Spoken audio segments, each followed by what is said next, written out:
for me. But it's the thing that go with them sometimes. Like, you know, you gotta be able to deal with them. Like I dated one, she used to snore.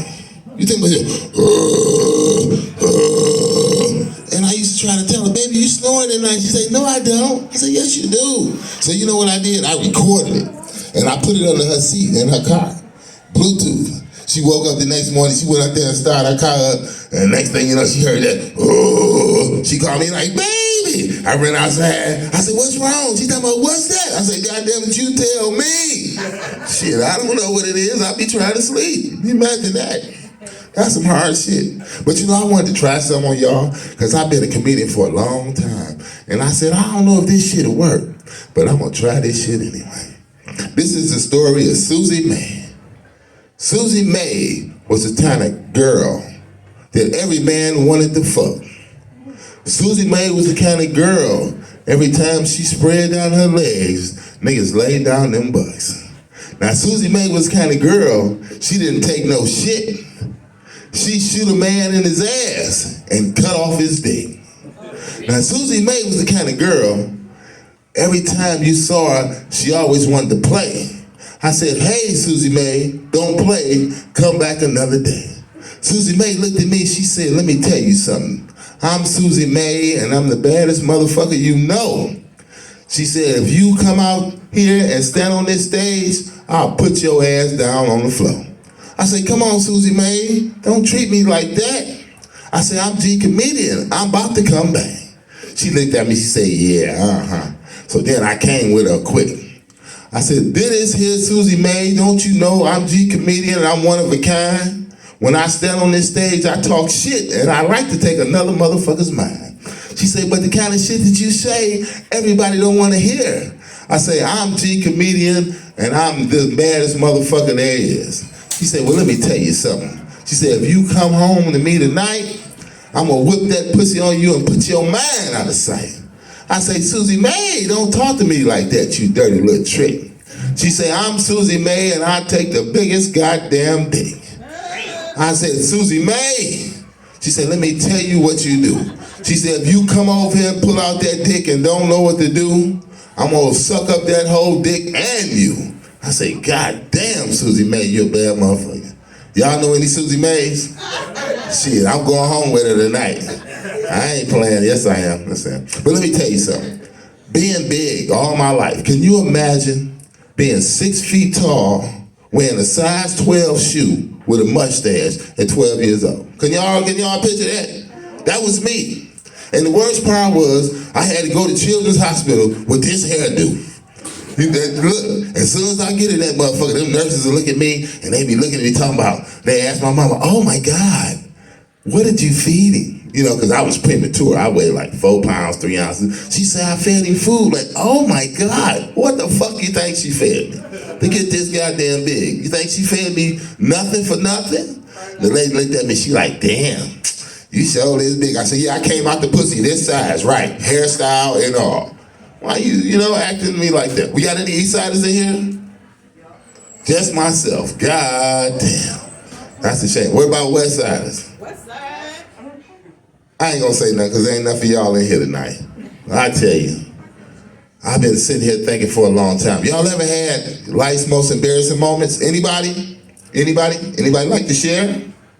Nobody, huh? Well, I'm gonna tell you a life's most embarrassing moment. It was back in my days and I was in my early 20s.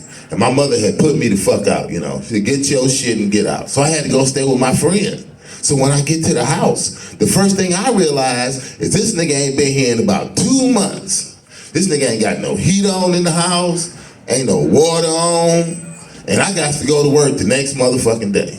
So I'm looking around this house like, what the fuck I'm gonna do? And I seen a kerosene heater. I'm like, bet. So I take the fucking kerosene heater and I buy some kerosene. Now back in this area, y'all, in this era, they had the headphone radios. Y'all know the ones with the antenna to sit on? They was that era. So I put them headphones on and I went to sleep. And I woke up the next morning and I looked in the morning and listen, I didn't even have a fucking comb to comb my hair. I had to pick my hair with a fork.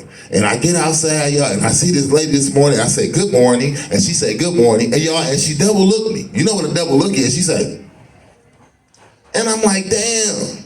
So I see the next lady. And I say, good morning. And she said, good morning. And she gave me the same look the other lady gave me. She said, now by this time in my mind, I'm cussing. I'm like, yeah, this one of them motherfucking days. Everybody looking at me and shit. My mama done put me the fuck out. And I get on the bus and I get the transfer from the bus driver and he say, good morning. And this motherfucker gave me the same look. Now I'm sitting here and I'm irate like this. Every motherfucker looking at me. My motherfucking mama done put me out. And next thing I know, I gotta piss. Now I'm sitting on this goddamn bus. So finally, I get at my stop on 7 Mile that night. It was a McDonald's. So I get in that motherfucker and I gotta piss. And I rush to the bathroom. I'm like, whoo, shit. Let me take my piss. And I piss. I feel so good. Do you know when I went over and looked in the mirror, my whole goddamn face was jet black. All you saw was my eyes and my teeth. The goddamn kerosene heater had let out soot. Listen, I started crying. That shit looked like mascara running down my face. I was like, ooh. Can you imagine that shit? That's why everybody was giving me that goddamn look. Because I was running around looking like I was in blackface. I tell you, so don't use kerosene heaters and shit and don't have no way to wash your face. It was the worst shit. I tell you. Hey, anybody got any relatives that look like him? You say, hey, I got a nephew. And I look at him and I look in the mirror, I say, hey, that's my nephew. You know, he look just like me. I can see our resemblance. But you know, I smoke weed. And I looked down at his feet one day.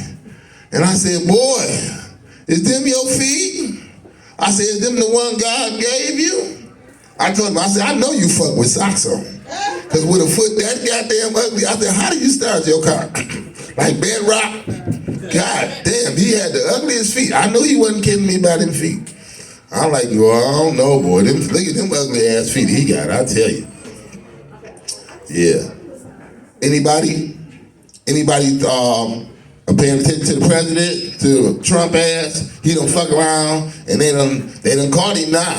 Yeah, they done caught him. It ain't like it used to be. I got a show for you. Let me tell you something. Have anybody ever seen the Boondocks? You know the Boondocks? That's my shit. That's your shit? Yeah. Well, I got one for you. My name is Uncle Trump is no relation. Donald Trump is the greatest white man in the whole wide world since God and sunshine. Yeah, nigga, don't laugh now. You niggas done tried to take the greatest white man down in the whole wide world. You done fuck around and convicted him. We gonna tear this motherfucker up. I dare. If any of you niggas run around here, we gonna hang all you niggas that's trying to take the greatest white man in the whole wide world down. You know, Donald Trump, the greatest white man the God ever made. I went to school one day and they said, well, I pledge allegiance to Donald Trump of America. Now, you know, that's a bad white man. You know, he got motherfuckers voting for him. You know, this little shit since they did the invitation on him. Since they did a little trying to lock him up. You see how much money that motherfucker generated? That motherfucker generated over $4 million in a couple of days. I tell you, he can galvanize some money. I wish I was a Republican, try to get some of that money. He got that shit going on. That's one thing about him. But they gonna lock his ass up. They ain't playing with him this time. Everybody, my little nephew talking about, they ain't gonna do nothing to Donald Trump. Shit, you watch this time. This time they ain't playing. Well, thank you, that's my time. I'm G Comedian, thank you. Right.